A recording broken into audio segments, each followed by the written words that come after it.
Authentic Talks is all about authentic conversations. This show is all about growth, love, respect, success, mind, body, and spirit. If you're looking to grow and become your authentic self, then this is the podcast for you. And I am your host, Shanta. Welcome to the show. Hi, you guys. Welcome back to Authentic Talks.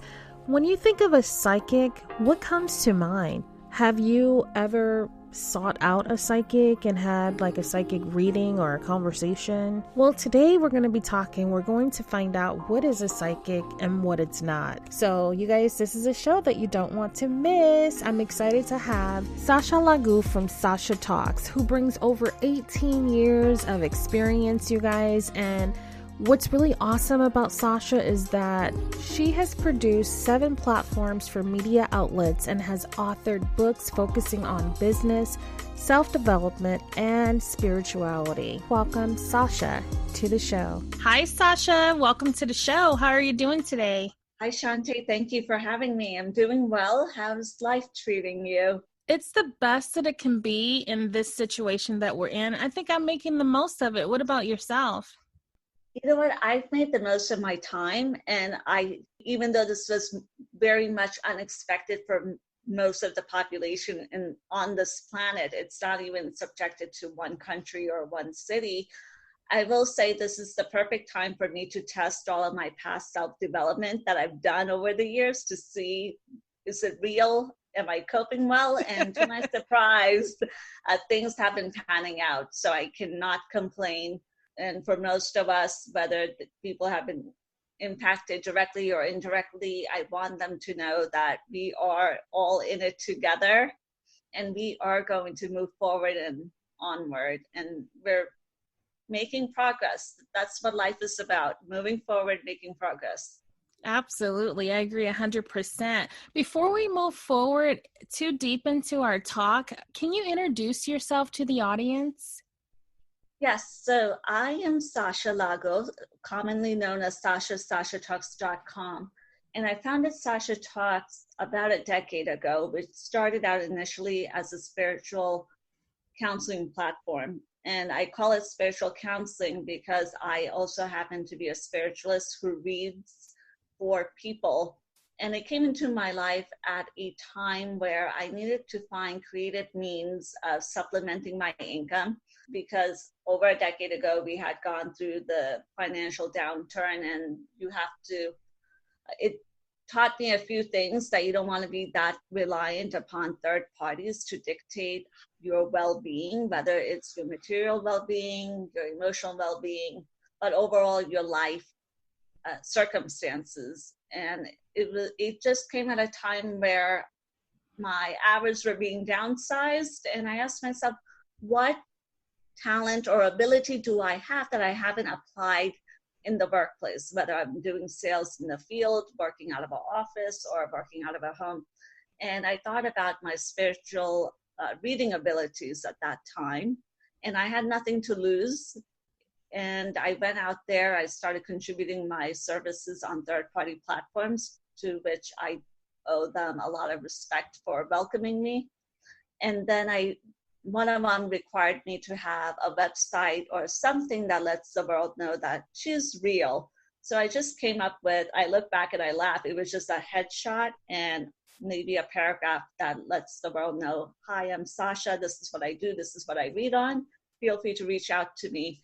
And at that time, I never had the intent that Sasha Talks would evolve into what it has, because I was coming from a place of survival, that I need to provide services, make the most of the time then, and let that dictate. And one thing led to another. It opened doors in terms of being invited on radio shows, hosting segments myself. And the reality was, in the background, my man-made career happened to be a background in business, that I decided after a few years, as I grew more comfortable in my skin and continued growing before the audience, that it's time to merge both of my interests on one platform.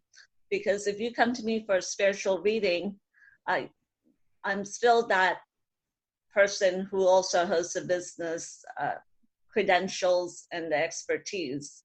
So I'm able to differentiate both of those skill sets, because one demands me to be very judgmental in order to make decisions. The other one demands me to abandon my judgment, my human judgment, and just allow to pass spirit's messages to the client. That is me in a nutshell. And then you fast forward a period of a decade, and I've challenged myself to go out and write books that resonate with my experiences and just go out and bat. Because initially when I started out, no one knew me. I don't even think anyone cared other than the people who would wait an hour on radio just to have their question answered. Will my lover come back? Will I ever get married? Am I going to lose my job? All types of questions, but it all ties back to the main theme of Sasha Talks.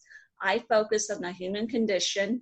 It doesn't matter who you are, where you come from, or how your life story started out. Wherever you are in life, we have to find ways to make the most of it today. Don't wait for that milestone. When this happens, then I'll be happier. I want people to focus on the value that they bring today. And overall, whether it's business or self-development, we focus on making your life better. So if things are good, let's make them great. And if things are going downhill, let's figure out what is going on so you could prevent this and also fix it in the process. So I'm not just giving them an outcome, but making them aware you have to go through the journey. Or it's the equivalent of, for example, weight loss.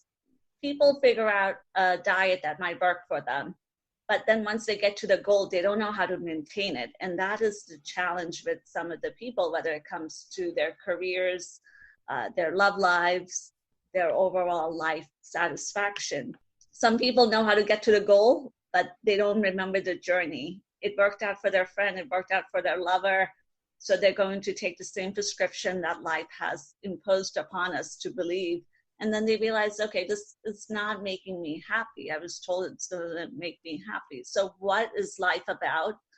And my work demands us to look within us, the light and the dark side, and we have to make peace with both. That's interesting. I really appreciate you sharing your story. I want to go back. When you say spiritual readings, can you talk about that a little bit more?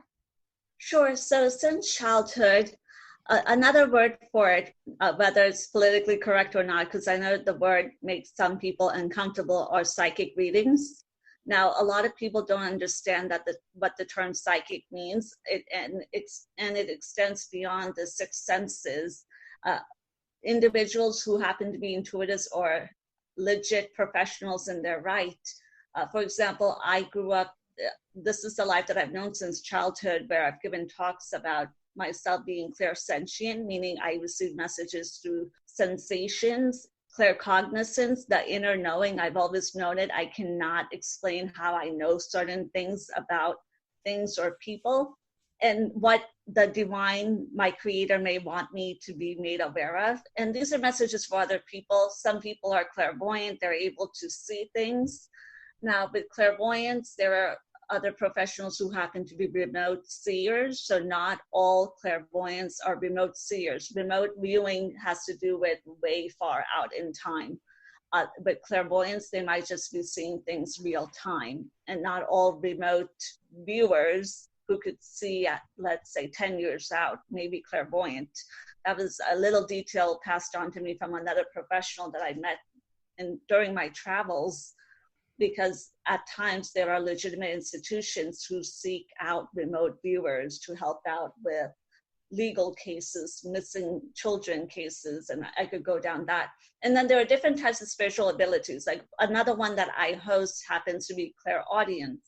Since childhood, at times I would hear the messages being whispered in my ear or just being spoken to me, but it's not by another human being.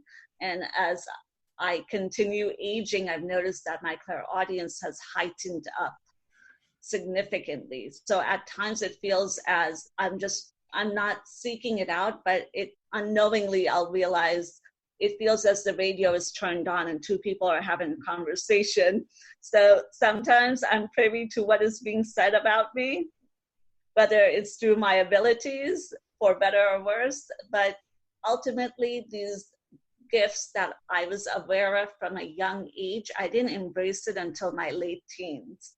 I thought all other children were just like me in terms of maybe they could see spirits, they could communicate with the other side, they're picking up messages without any human interaction. And I know that there are 2 other members in my family like that.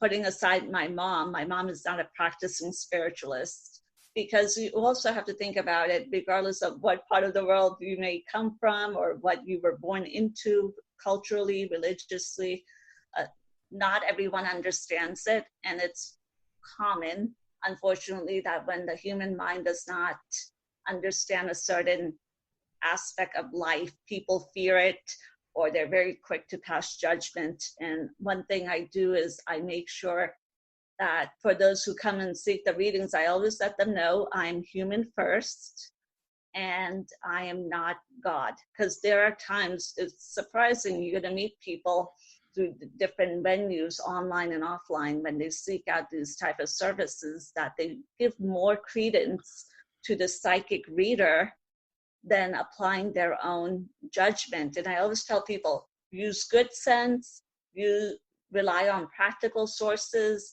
and psychic readings are to be applied as a crutch. They're not a bad thing, but everything in moderation and the appropriate context could help you make better decisions, grant you clarity. And the most important thing to keep in mind, no matter where we get our information from in life, whether you're a student, a professional, or just another person walking down the streets, is that the information is only as credible as the source. So your source could be a book, it could be online, it could be a person, it could be a licensed professional, it could be a psychic reader. And I always tell people, you have to keep the context in mind. I love what I do, and what keeps me coming back is the fact that over the years, I have seen some of my clients really understand how this works. So they take the power back of making their decisions. My role is not to make decisions. My role is just to deliver the messages, share the good and bad. I do know that I'm honest, forthright, compassionate. I will share a laugh, but I also know that to maintain the client and professional relationship, I have to stay out of it. I am the messenger and not the message. And if I ever am a message, it's usually when I'm doing my business related work. I do understand that people can be judgmental when they don't understand. And this can really happen in people's lives where they can get messages and stuff like that, and you can see things. Because I feel like everyone has like psychic abilities. I feel like everyone has the ability to go within, and there's a knowing that we're all born with. But a lot of people don't know how to tap into it or how to connect, so I want to talk about that. How can someone who understands that that's possible be able to tap into their own knowing? Sure. So I could only speak on behalf of myself, because I'm sure everybody has their own different experiences. I mean, I also happen to read for other professional, well-known readers over the course of the recent years, because we are humans ourselves. And I know that our Creator has given us blind spots for us as individuals, me specifically, to learn my lessons. So as much as Spirit speaks to me and gives me messages for other people, there are times Spirit is very clear in giving me commands to either protect me or to help me get through my day. And as a child, of course, I did not know, but one thing that I realized, at least for myself, was we all have gut feelings. And because in this man-made world, people are conditioned to give the mind credence over the heart and the gut. Think about the times when your gut told you shouldn't go somewhere for safety reasons, or because something was going to fall through. For example, for me, typically the gut works very well when it comes to safety, for warnings, letting me know whether I should engage certain people or not. Other times, Spirit is very clear of who I could read for and who I cannot. And I don't apologize for that. I let the client know ahead of time if there is a connection. which means spirit is allowing me to proceed in that person's energy. Going back to your question, I would say that one, you have to, if you suspect that you're receiving messages, then start paying attention to them. What are they? Is it coming through your dreams? Are you having sensations? Are you hearing stuff? Now, we have to be very clear that with the psychic realm, it falls under the metaphysical and the entertainment, legally speaking, because it hasn't been scientifically proven, but there are many people that have their senses and they either close the door, whether it's out of fear or frustration, or they look at it as siding with the practical realm, makes their life easier to cope. There are people who cannot, they shut the door because they start seeing spirits rising from the floor, or they see spirits walking into walls, and that's a little bit too much information overload for them to digest. I'm not saying that stuff is normal, but it does happen in my reality. There are times where I could be walking into a store and I just pick up ridiculous amount of energy being crossed among one another, and I just walk out going, as it's not that important for me to go shopping right now. Some people are very sensitive empaths. I happen to be one of them. And in the process, you also have to learn how to ground your energy and how to have those healthy boundaries. It's one thing to have physical boundaries, but another thing to have the mental, emotional, and energetic boundaries. Because some people are like sponges. They absorb everything.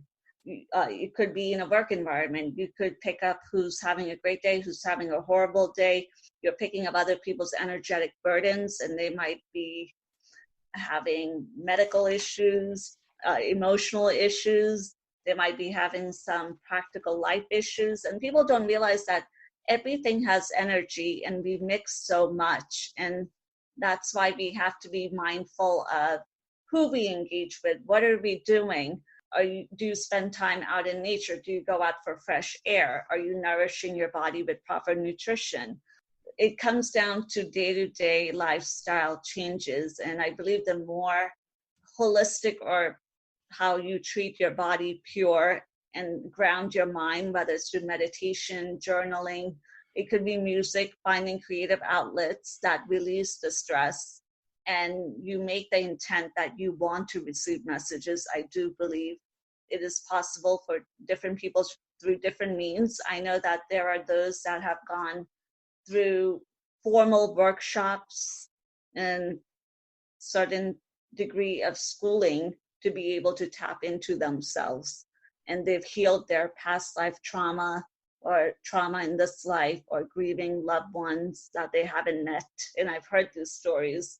And then there are those that you have to make that choice. It comes down to free will. I look at it as, in my case, it was more, I acknowledged that I had the abilities, but I had not made sense of exactly what am I supposed to do with this, because this is going to be a very tough uphill life. And until I started embracing it and sharing it with the world, that is when my career energy started stabilizing, and I started growing as a professional, but also as a person. Because until then, I kept on hitting roadblocks in my life, going, I outgrow these opportunities so fast in the business world. I was outgrowing friendships and relationships very fast. And I said, at one point, will life start stabilizing? Like, when does life really begin? And I believe for me, it was when I let the world know that I read. So for those who need assistance, feel free to drop by, and I will start sharing that part of my being and my energy. And that's how I was able to reconcile that struggle within me of what's going on. For some people, it may be spiritual. For others, it may have to do with, it might have to do with physical healing. So I don't diagnose. That's one thing. Because when I used to do the live shows, and I still do them to this day, I have a rule. I won't do any medical readings, just for the sake of throwing that accountability back in the individual's lap.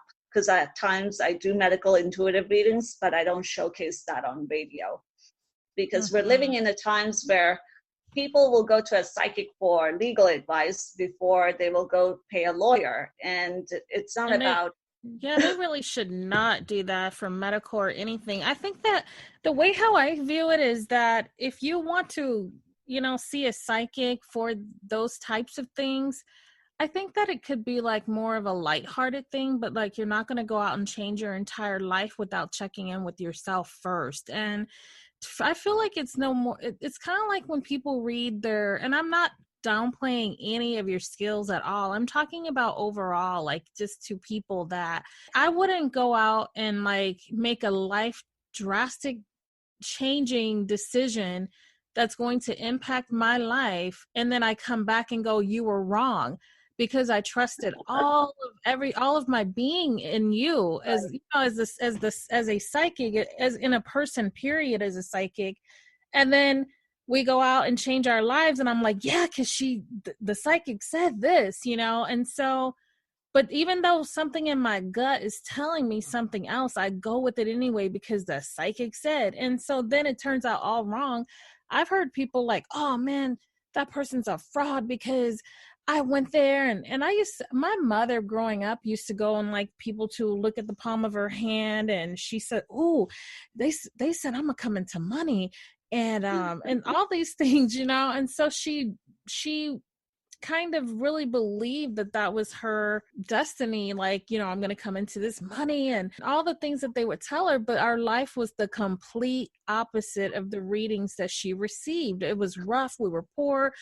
It was a nightmare. But one thing I can tell you is this, and this is going to sound unbelievable. We were on a Greyhound bus and we were heading from California to another state. And I was sitting by the window and I looked out the window and I said, Mom, do you see that? And she looked and she goes, yeah. She's like, the moon looks like it has a sad face. It's frowning. And I'm like, yeah, but it's the clouds, the way the clouds form in front of the moon. And the face looked sad and it looked like it had a big, gigantic tear. It was a full moon. And she says, oh, I hope that's no indication of what we're about to face when we get there. And it seems to always kind of line up. I don't know if that's because I'm, just kind of, but if my mom was able to share her side of the story, she would elaborate much more because she was an adult that day. But, at that time, and I was just a kid looking up going, wow, it really does. And as we drove, I kept looking, and as we moved and the clouds, it never changed the fact that it was a sad face. And so, wow. Yeah, and that was a tough time that we had there. But none of the things that she was told about coming into money and being rich and royalty, it never came to pass. Like, while I do believe that people do have the abilities to hear from spirit, hear from God or the universe, whatever you want to refer to it as, that you also have to be able to tap into your own knowing, because no one can tell you, I feel like, better than you. You have to know thyself, and you have to learn how to meditate. And I always say that when you pray, it's you talking to God, or talking to the universe, talking to your angels, whatever people want to refer to it as. But when you meditate, it's the universe talking back to you.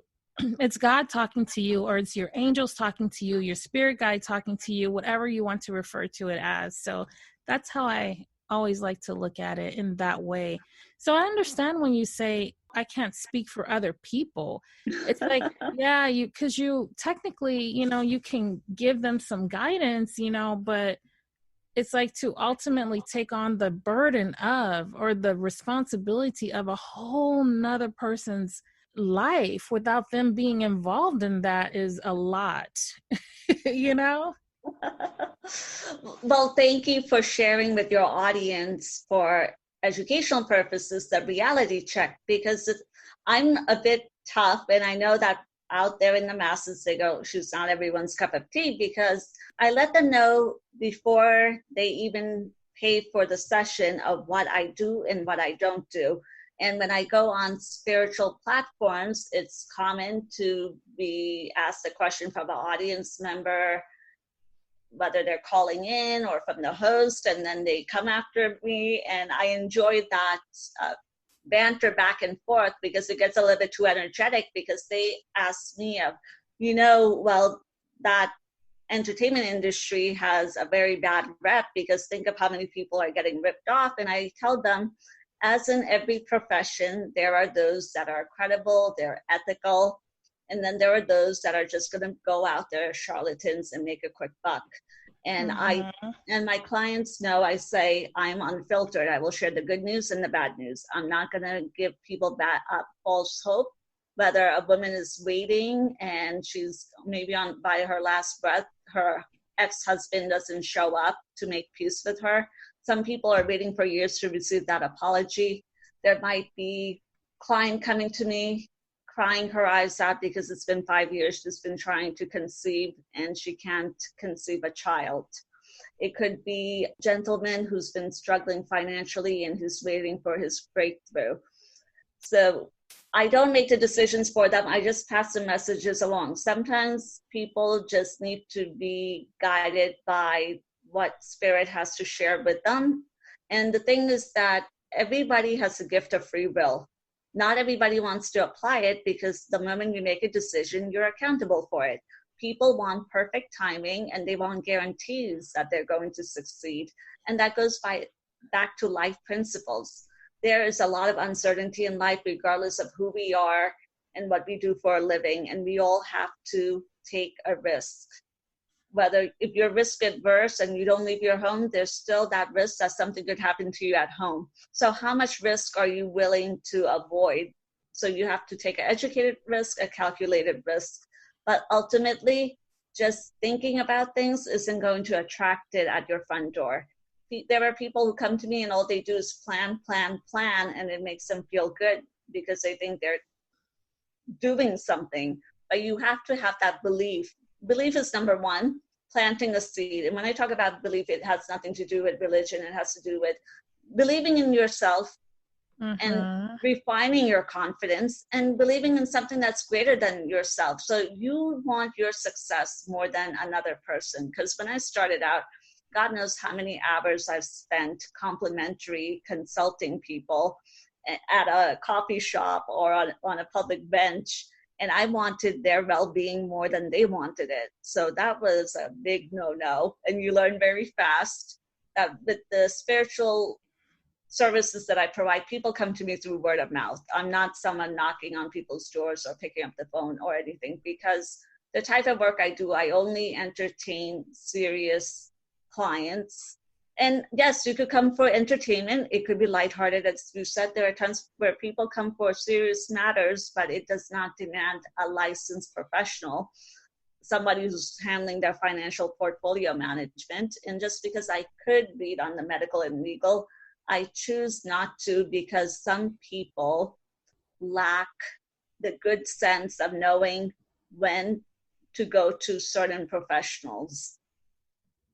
And if your readings are always uplifting and it's always making you happy and giddy and you're getting that high off it, and then 3 days pass and then you're crying your eyes out because your lover hasn't called you, then there's something off. Like psychic readings are just like any other service out there, but in moderation, because there is such thing as psychic addiction. And in the recent years, I've read about stories that left me speechless. And I'm going, because when people are going through emotional experiences or they have emotional reactions, it could be from rage to anxiety, fearing the unknown, or they're very excited, or they're very sad because they're going through a breakup or a job loss, or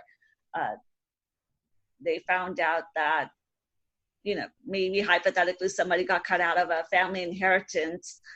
All types of things that happen 24/7 may demand an emotional reaction. And a lot of people react. And in that sense of energy, they also end up being impulsive at times. So if you're going to a psychic reading to get your quick fix, like popping an Advil, hoping the headache will go away, it may work for you, but ultimately it's a Band-Aid. You have to go back to what is the core issue, why you're going for these psychic readings. Now, that is the dark end of the type of work that I do. The light end is you might be going for entertainment. You might pop in once a year and you just want to check in. And then there are times where I love hearing from clients letting me know that their ex came back, they reconciled. Someone that I read for 2 years ago, they wanted to know if they're going to have another child. And at that time, they were out of a former relationship. And I read for that person and I let them know this is good. This is most likely what the gender will be, because I couldn't ignore the energy. And the best surprise I had was about 8 months ago when that person dropped by. They dropped a hello and they said, FYI, I am pregnant and I'm also married. And I was very proud of them because they had manifested that through their own means. No one else did it. And I tell my clients, no matter what they're seeking from me, whether it's a business service or counseling or reading, that I'm not going to carry you on my back and get you to the finish line. I'll show you the way, but ultimately you have to take those steps to move forward, one foot in front of the other. And other times you're going through life transitions where we're human, we're vulnerable, and it feels as you've been knocked down and you're humbly learning to crawl and walk again. But it's important that they go through that process, or else they're not going to learn. They're going to think, as long as I could afford a psychic reading, I'm set for life, and that defeats the whole point of living life. So everything in life itself has a time and place. Psychic readings are a great crutch. It's a tool if you know how to use it. Too much of a tool the same thing that nourishes you could destroy you. Mm-hmm. Just like the internet, if you're always on the internet 24/7 and that is your source of information, that's a very scary thought. But it might nourish you up front, entertain you, but it will probably destroy you in the long run. Everything has a time and place. And again, it goes back to free will and taking a healthy control of your life. Because there are times people come for readings and they're complaining about how their life is a hot mess. So they want to fix every person around them and everything around them, but they don't want to acknowledge that they are part of the problem, not the solution. Mm-hmm. Yeah, I think that people definitely, that a lot of things can become addictive. I have never actually sat with a psychic, a person who provided that service and who wanted money as an exchange for the value of what they had to share. I personally will not be asking anyone, can you tell me about my future? Can you tell me any of those things like that? Because I'm going to know before anybody else, is what I think.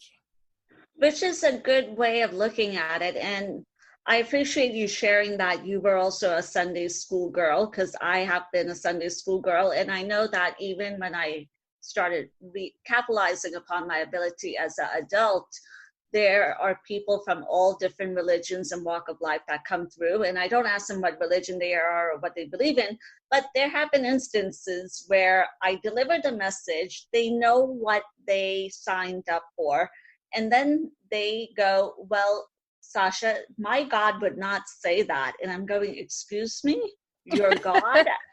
I'm going, I'm a human being. I am the messenger. I am not God.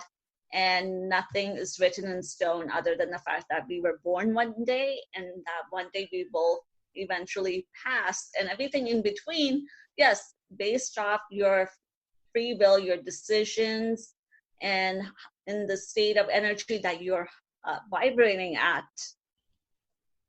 that will dictate how you proceed forward. Like, I will say that there are some horrible readers out there, and unfortunately at times when I do work as a person who's critiquing for third parties, and because they want my assistance to recruit new talent, something that I do only when I have bandwidth, there are times where I'm grateful that they were kind to share their time, but they don't know what I do for a living, and they're reading, or they're just talking to you and they're starting to quote all these books and professionals out there. Or I had one case where this individual was very nice. I am sure they're a good person, but they were recommended through someone who did not know what a real psychic reading is.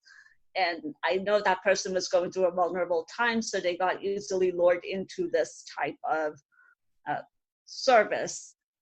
And I said, okay, I'll give this person a chance. I'm just curious what and who this person is about. So I didn't go there to judge or anything. I was just open-minded. And when I witnessed their service, I will say they were just speaking to me, literally yelling into a speakerphone and talking to me, thinking that I don't know what psychic readings are. So I just played dumb. And then they're quoting Patty Stanger, who is a wonderful woman. I believe she's a millionaire matchmaker, so she's a wonderful woman. And I thanked them for the service, and that was the end of it. And I realized, okay, this person has time to develop into a credible professional. And I left it at that. But I will say that there are all types of professions in all different industries, and it's similar to, let's say hypothetically, you go seek a doctor out for surgery and they botch up your job because they did something while you were under anesthesia. So there's always going to be the good and bad. And I don't tout my talent out there. I look at it as, this is who I am. These are my abilities, and this is what I will not do. There are some professionals out there who will go the 20 extra miles just for their own respective reasons. I can't speak on their behalf. All I could say is, thus far, I'm very fortunate that there are people who seek out the spiritual readings, and if they did not benefit from it, I am very confident they would not return. But I will say there are unfortunate instances, it's rare, where somebody will walk away and they're going to be really ticked at me, but I relayed the message. It wasn't music to their ears. And then they come back later in time begging that I take them back as a client. Wow. And the only reason they're begging is because they did not, they did not hold themselves, they were not composed when they received the messages that they go off the handle. And my rule is follow the golden rule. And I don't know what's going to come across till we go looking. I don't leave my antennas on 365, 24/7, because I also have my own life to live, and spirit is surrounding me. So, I mean, how many things am I going to be seeing in my own life? And then I do mediumship time to time, depending on what the case is. But it all comes down to, if spirit lets me read for that person, I will. And of course, at times spirit lets me know this person is a fraud, because people are fooling around and they want to know, can I test the psychic? How's it going to pan out? So I tell them up front, if you make up a hypothetical question and you already know the answer, I'm not even going to look. I'll just give it back to you. You want to play games, I'll play games, but you're going to be out of money. You know, I was listening to this show and they were talking about how the CIA back in the day, like, actually did some testing, like, with psychics, you know, and like they ran the secret program to see, like, how did it really work out. And I fell asleep, so I don't know what was the outcome.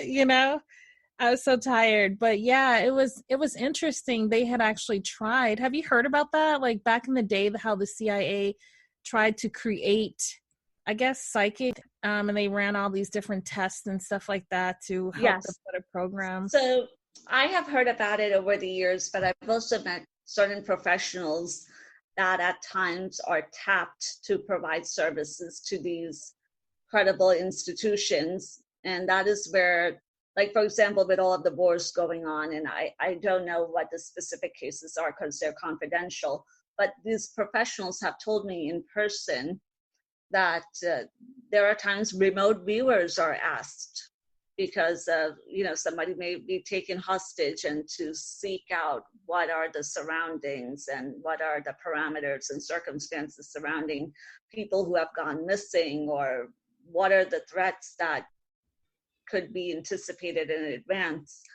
And the thing is that it's human beings, so there's always that minor room for error, and we have to keep the context in mind, because it could be the same professional who's working a 5-year-old's birthday party for fun, even though I don't know why they should be at a 5-year-old's birthday party. It's a wrong example. I don't think 5-year-olds should be getting psychic readings. Let's call it a Oh, 2-year-old's yeah. party. Because I have a rule. I read for 21 and older. Ideally, 18 would be youngest, because there have been times where there are young preteens calling into radio shows, and they're very innocent, and they sincerely want to know that, oh, how will this pan out? And I recall listening to a colleague's show, and she told the child, who was 13 at that time, that, you know what, I'll just talk to you, but I won't do a psychic reading, because you have a whole life ahead of you to look forward to. And you don't want to get young children who don't completely understand the context of this hooked onto these things. No, I totally agree. Right. And you don't want to take a passive approach to living life. And unfortunately, there are adults who do that.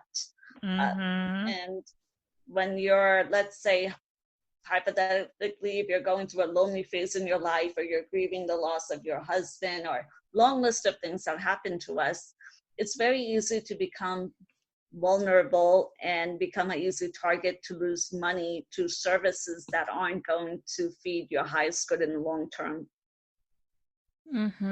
What is your opinion of like tarot cards? Is that something completely different in your mind, or is that like the same type of thing? Sure. So I was always aware of tarot cards, but until several years ago, when Spirit told me to integrate it to my existing abilities, that's when I started paying attention. For me, it would be just another form of a reading being enhanced, because I just read without tools, but tarot, when my clients request it, I just integrate it. So it gives us just another layer of insight that I may have already picked up, or it just refines the details. And again, it goes back to the same thing. It provides a forecast. It's similar to using it as a crutch, but it's not 100% guaranteed and 100%, what would it be? I don't want to say 100% accurate, because that comes down to the person who's reading for you. And I know that I've had a high accuracy rate for the clients that I read for, but that's also because I read without the tool first, and then I integrate it if needed. So there are many different ways of building a relationship with the tool that you use, that you integrate in the readings. For example, the tarot deck that I used is the first one that I bought when Spirit told me one Saturday morning to go out and buy it. And I didn't understand it until then. I wasn't open to that avenue, because I didn't feel the need for it. I didn't see the greater good for it. And then I spent hours and hours building that relationship with those tarot cards before I started dispensing readings that had the tarot integrated. And it lets me know that, okay, we're in sync. There are other people who may use other tools like a pendulum, scrying. I've heard of coffee cup reading. What was the other one? I don't know what that is. The scrying part, I think it has to do, I'm not quite sure, because I'm not big on tools to begin with. I think that has to do with the crystal ball, by being able to see the images in it, or seeing the images in like floating water. Or it might be a little bit similar to what you see with the clouds. That's messages. Oh, well, I hope I'm not the only one that noticed that the clouds can move and form like different shapes. No. Yeah, my kids, they see that too. And so does my husband sometimes, but it takes him a minute. He has to really stare. And it's because we do a lot of road trips, and we're in a car a lot, going from California to just different places, and I guess we just look at the sky a lot while we're driving. But the pendulum, whenever you're wanting to use a pendulum, do people, when they're going to buy it, is there such thing as knowing that that's the right one for you? I wouldn't be the ideal source to know, because I don't use one. I've seen some people use it. So I guess it comes down to energy. As when you walk into the store and you're looking for an item and you pinpoint it of, okay, this is the one that I need. And you're going based off what your gut or your senses are leading you to, instead of just going based off a review you read on Google. So I would say that probably comes down to energy and what you're needing. The best person to ask would be someone who reads with the pendulum, because I know that that itself is an art. Oh, I didn't know that. When we were growing up as children, one time we had got this pencil and they put a needle in the pencil and they had thread in the needle, and we had to turn our wrist inside of our arm up and then it would spin, and it was the craziest thing. Okay, so you didn't have to say anything. My friend just held it there and it actually spun around, and it did like 9 months for a pregnancy, and then it went like one way for a boy and the other way for a girl, and mine spun several times. I was like, no way. I'm like, I'm not going to have all those kids. And I was really upset about it. So I was like, let me do you guys. And so we did it, and everyone showed like how many children they were going to have. It even showed like where one of the pregnancies stopped. Then it started back. Like, to make a long story totally short, that pencil thing that we did as kids, like thinking we didn't know what we were doing, it turned out accurate. We all have the amount of kids that the pencil spun around each time for, and including interrupted pregnancy, by miscarriage, when it only went around like 3 or 4 times, and it's just ironic to me how something like that, is, as a kid, how we did that, and we had no clue what we were doing. We had just, like, I don't know where they got it from, but almost all the kids were doing that, all the females, and we didn't know. We was just like, okay, hold out your wrist. I guess they seen it somewhere and they brought the idea to school, and it was really fun for us. And I was like in the 8th grade, and I was like, that's stupid. Back then I was like, that's the dumbest thing I've ever heard of. And then as an adult, I looked back and I said, oh my goodness, that is so crazy. We did that thing. I don't know if it was just a coincidence, but it was that way for all of us. So I just thought I would share that. No, thank you for sharing that. I just find that to be that it must have been amazing energy that it tapped into the accuracy of it, because with those type of tools, you typically set the terms of, okay, if it's a boy, it's going to spin twice, or if it's a girl, it's going to spin 3 times. Or some people use lockets or necklaces or pendants. The last time I ever used a pendulum, but it was not for providing any professional services, it was just out of experimentation, was I think 2009. And for me, I found it to be a little bit overwhelming, because my entire life I read without tools. And I said, you know what, this is nice, this is cool, but this is not meant for me. And then several years later, Spirit told me, it's time for you to take a look into tarot. And because it was Spirit led, I finally embraced it, made the effort to learn it and integrate it if and when needed. And things have been going smooth, so I cannot complain, because I believe life sends you signs and messages when it's time to, I would say, take your abilities and your development to the next level. Mm-hmm. We talked a little bit about what it looks like in a spiritual world. Can you share with me, like in the business world? Because you did mention that in one, there's no judgment in the spirituality world. And in the business world, it's all about judgment. It's about production. It's about all of these things. What advice would you have for someone how to keep their energy, keep that work environment where they feel like they are cool, calm, and collective when things are going crazy in the work environment? In my case, it was things were going fine, but they could always be better in the workplace. That I noticed that until I tapped into acknowledging my spiritual side publicly, then I became more calmer, because spirituality was an outlet for me to exercise not only my creative energy, but to do the higher work that I believe I'm meant to do.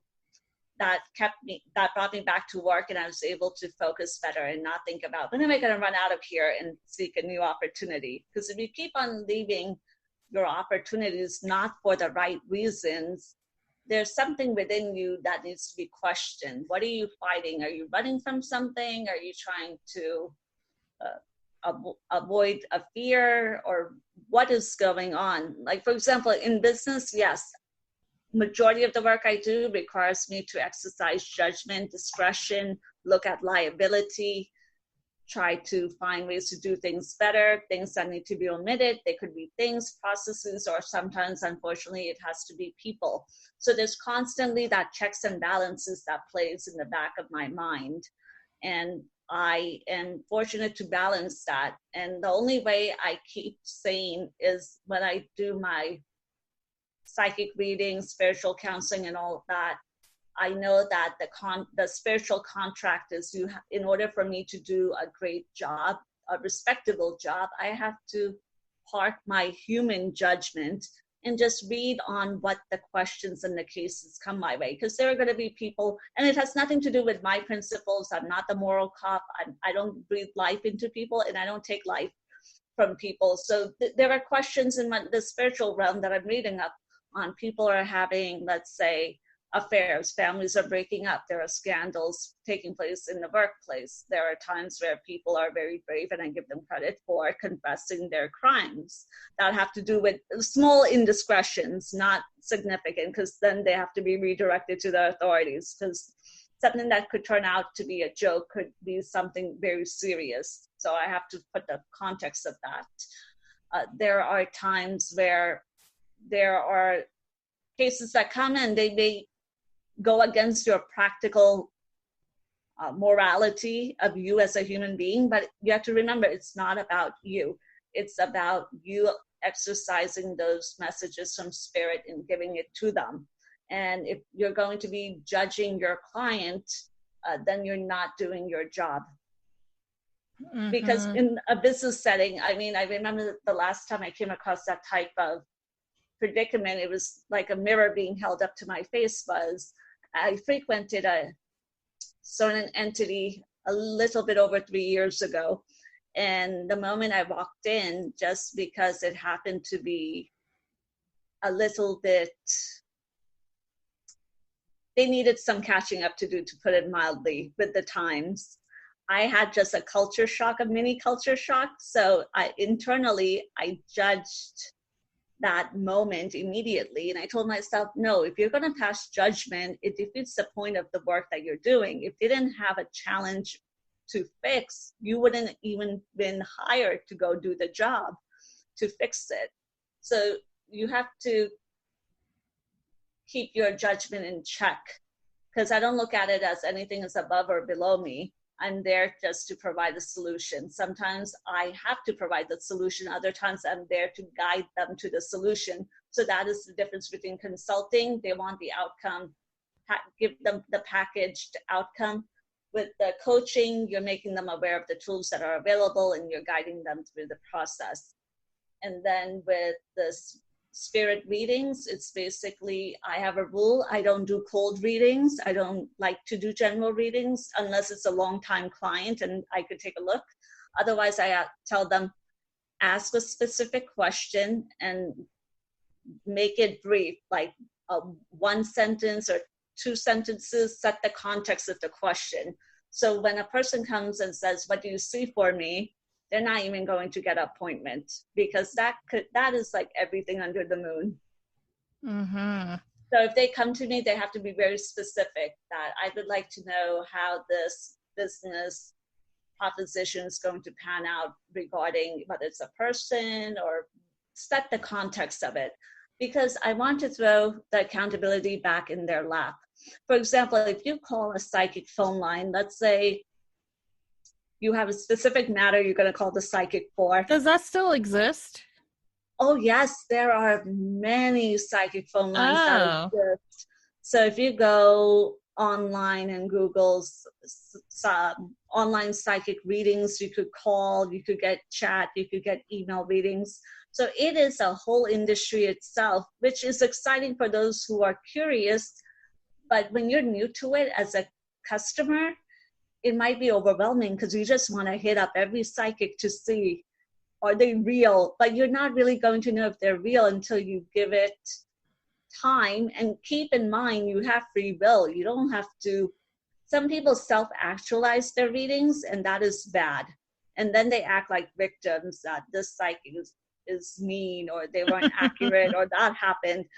I mean, as much as I could stand up for my work, I will stand up for the ethical psychics, because we share laughs among ourselves going that, there's always going to be clients who know how it works, and then there are going to be clients who don't know how they work. Do you foresee yourself like doing the psychic? You found your purpose is what I'm asking. Is this like what your purpose is for you? I would like to believe that this is probably one of the primary purposes that provides me the platform, and it doesn't have to be online, the avenue for me to exercise my energy in a positive direction by being of service and providing assistance to those who are seeking it, because it's not something I impose upon people. Once in a blue moon, I may wake up and I may have a certain person on my mind, and I have a very specific message for them. And I'm not going to send them a note and say, book a session with me. I might just relay it depending on the context of the message. I mean, this is the body that I am, a soul living in this body. And since childhood, I've received messages about things and people that I really did not want to know. And I go, God, why are you sharing this with me? And then there are times where that information is important, because it's only a matter of time a specific person will come, and I know I have to relay it to them. Now, just because I do the psychic readings, I frequent different business organizations to provide different contexts of work. And of course, when I'm in those environments, I pick up psychic messages. What do I do with that? So you have to build a healthy boundary that even though I may be privy to some information without the man-made means, I can't just walk into the CEO's office and say, FYI, this person is stealing from you, or that, this and that, because in the practical world you and I live, and you being a Sunday school girl as well, just imagine if I told everyone I introduced myself as a psychic first. Most people are not going to, either they're going to start giggling or drop off. Mm-hmm. They're probably going to be like, okay, dollar signs. They're going to be thinking about, she wants money. Yeah. Or that all of the stereotypical stuff with the crystal ball, or somebody reading in a tent and smoking and all of those things. And I am none of the above. Most sensible psychics are just day-to-day people. You wouldn't even know that we're among the audience out there. Mm-hmm. And we have a heart. And for those who have a conscience, good psychics will turn you away if you're showing signs of needing a professional help and it's not a psychic reading. They're going to turn you away if they see signs of you turning into a psychic addict. They're going to turn you away if you are not conducting yourself properly with the golden rule. Some people will put up with a lot of abuse. It goes, as in any profession, it all comes down to, I need to be able to go to sleep at night with a clean heart and mind, and wake up and look in the mirror. That is my benchmark. And I know that I'm someone who's apologetic if somebody else steps on my feet. So just imagine me engaging someone knowing that they are vulnerable. They need someone to talk to. They may not need another psychic reading, because sometimes if you go to it's not about going to the same reader, or if you hit up too many psychics in a short period of time, that's a lot of energy manifesting on top of one another, and you're going to become more confused than be thinking clearly. Because sometimes you're bored and you go, no, I'm seeking clarity, I'm going to go for a psychic reading. And then soon, 10 days later, you're so confused that you forgot what was the real question that you asked your psychic. And my only other piece of guidance to people out there who do entertain readings is that if your psychic reader gives you a reading and you go to another psychic reader, make sure that you're not asking your questions that are derived from another person's reading, because what if that reading is not accurate, or it's going to take long to manifest? So make good use of your money. You work hard for it, but at the same time, be respectful of the ethical readers out there, because sometimes we have to just be patient that the right people will seek us out and take it from there. So everything in moderation. I do think that what you said is definitely that the right people will seek you out. And I say that once you do, if that's what you want to do, then always make sure that you go within and like meditate and like just see what you come up with, or pray, whatever it is that you do. I would say definitely tap into yourself as well.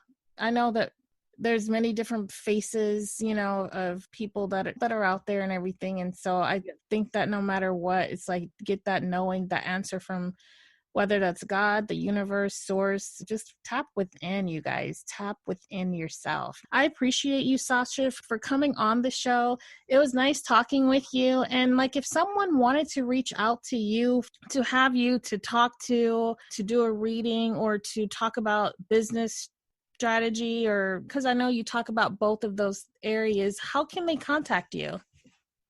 Sure. People are welcome to reach out to sashatalks.com. Just scan the site and drop a hello by going to the contact page. And Shanta, I really appreciate you, because it's been quite some time where I've had a discussion about the psychic world, where we get to the nitty gritty of it, where people get a reality check. Mm-hmm. And I appreciate you sharing your experiences, because it makes this segment more credible, that people know that people from all walks of life connecting. We could share a laugh, but we could also share that serious moment where we remind people that the best thing is to believe in yourself, work on your self-respect, and be true north. Thank you, Sasha, for coming on Authentic Talks and for talking with me. I really enjoyed having you here on the show.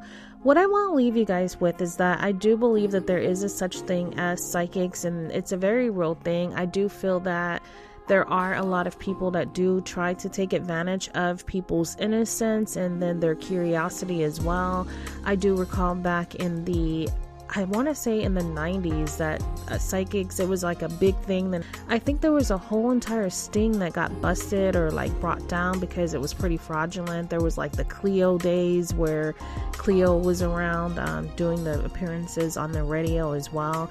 And then I have to share with you guys, I had cut this story out of the show and telling Sasha about it, but I'm bringing it back. I want to tell you guys about a time when it was so popular that a friend of mine named Sean and I decided to prank my mother by calling her, and we were a part of the Psychic Friends Network, and my friend did all the talking and said that her name was Sheila Maxey, and she did like such a great job that I felt like, I know that we had my mother's buy-in, and I had given her a little information to kind of lead the call. And man, that was one of those days where we laughed so hard that I'm pretty sure that I had a six-pack after that underneath like the little chunkiness. But yeah, I was just like floored at how much fun we had that day with playing that game. I do feel, like I said, that it is a real thing, but there's unfortunately a lot of people out there that are not the real deal, and they take advantage of people that have no clue. So all I'm saying is, before you jump in and you want to have a psychic to come into your life and to help you, you want to just really ground yourself and center. You have to be connected to something. There's no such thing as not having something that you're connected with, whether that is God, source, the universe. You have to have something that keeps you grounded.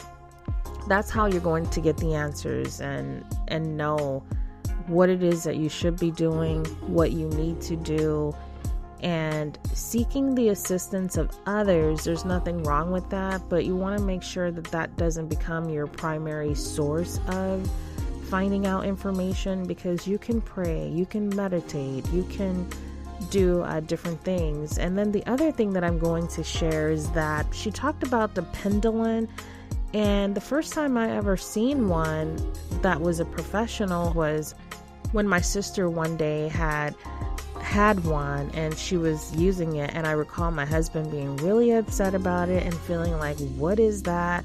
She's inviting energy in here, and he was really just not happy with it. And then the second time I came across one was when I was in a bookstore and I seen it and I picked it up, and one of my classmates was like, oh, you have to ask, does it want to go home with you? And I'm like, seriously? Because this was all new to me. And I was like, do you want to come home with me? And first she said, you have to ask, like, show me yes, show me no. And so it did. And then when I asked, did it want to come home with me? It said no. And several of them, they kept saying no. And I was like, okay, but I thought that it was pretty interesting. Energy is a real thing. Energy is transferable. And I say that you always want to, before you even step out your house each day, ask to be covered with that protection, and then do different things to cleanse out your energies. And it just takes us into a whole nother realm. The supernatural world, or the spiritual world, is a real thing, and there are energies and we can feel, and that crosses over. And I'm sure that most people by now understand that. And so again, thank you, Sasha, for coming on the show. If you guys want to reach out to her, all of the information is located in the show notes for Sasha. And I'm definitely sending a special shout out to my friend Sean for helping me to prank my mother, and for us pretending to be a part of the Psychic Friends Network. It brought me many laughs, and even to this day it brought me another laugh, and I had to just share that with everyone. All right, you guys, I hope that you found that you were able to have some takeaways from this particular show, and thank you all so much for tuning in. I'm Shanta with Authentic Talks.